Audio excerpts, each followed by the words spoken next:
Hoy día dejo Palacio de Gobierno.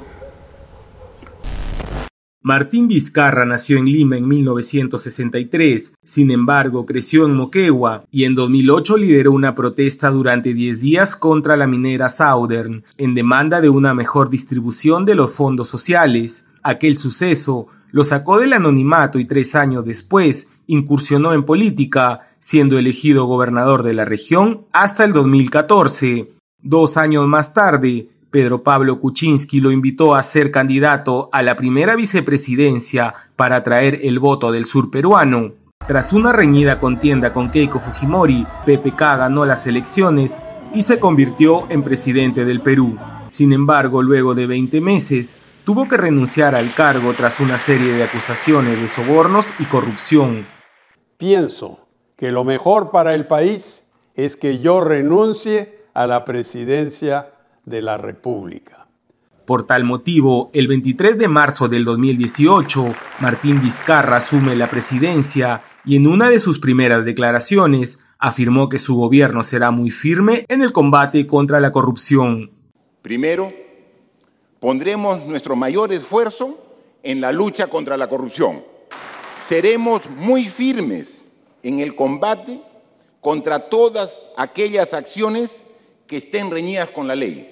De 57 años, este ingeniero provinciano asumió las riendas del país para gobernar hasta julio del 2021, con el fin de completar el mandato de 5 años del renunciante Pedro Pablo Kuczynski.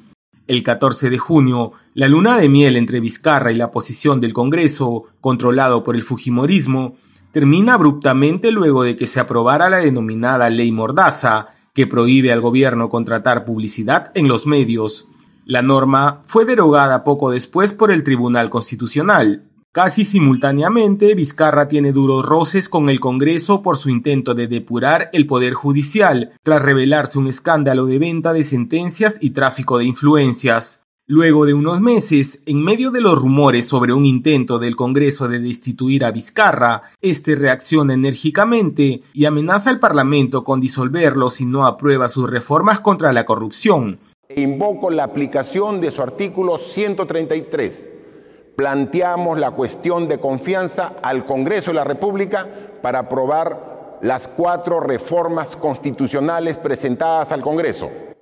El 9 de diciembre del 2018, el 80% de los peruanos ratifica en un referéndum las reformas anticorrupción de Vizcarra, entre ellas una que prohíbe la reelección de parlamentarios. En su mensaje anual al país por Fiestas Patrias, Vizcarra sorprende al proponer recortar su mandato y el del Congreso, adelantando las elecciones del 2021 para superar la crisis institucional.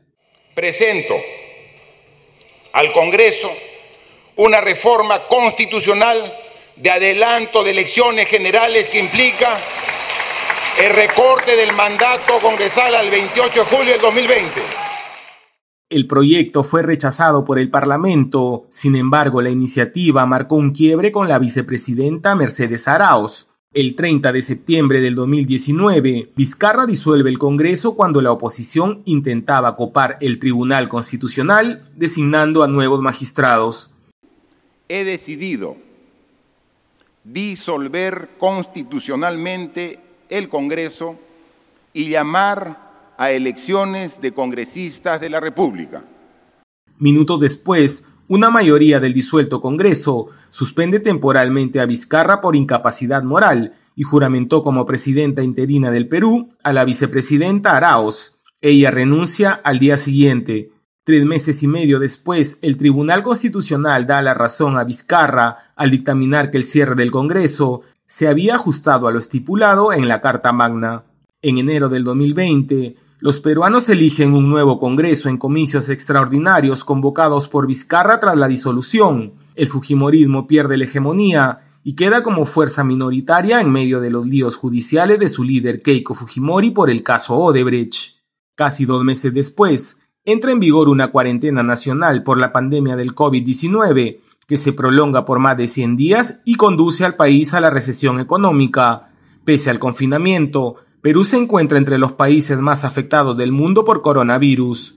A finales de mayo, renuncia la ministra de Cultura Sonia Guillén, salpicada por un escándalo tras la contratación presuntamente irregular del cantante Richard Cisnero como conferencista.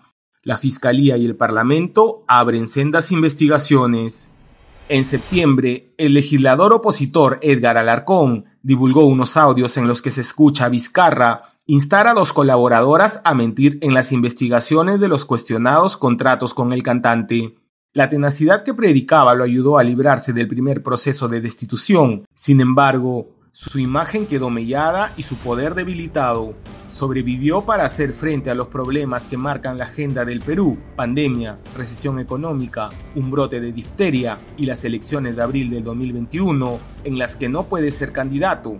Sin embargo, tras nuevas revelaciones en las que se le acusan de haber recibido coimas cuando era gobernador de Moquegua, llevó a sus adversarios del Congreso a convocar a un nuevo proceso de vacancia. Vizcarra negó esos pagos y atribuyó la moción en su contra a una maniobra para retrasar las elecciones generales de abril del 2021. Finalmente, este lunes, el Congreso del Perú destituyó al presidente por incapacidad moral permanente. Ha sido aprobada la resolución que declara la vacancia de la presidencia de la República por la causal prevista en el inciso segundo del artículo 113 de la Constitución Política del Perú. Hoy día, dejo Palacio de Gobierno. Hoy día,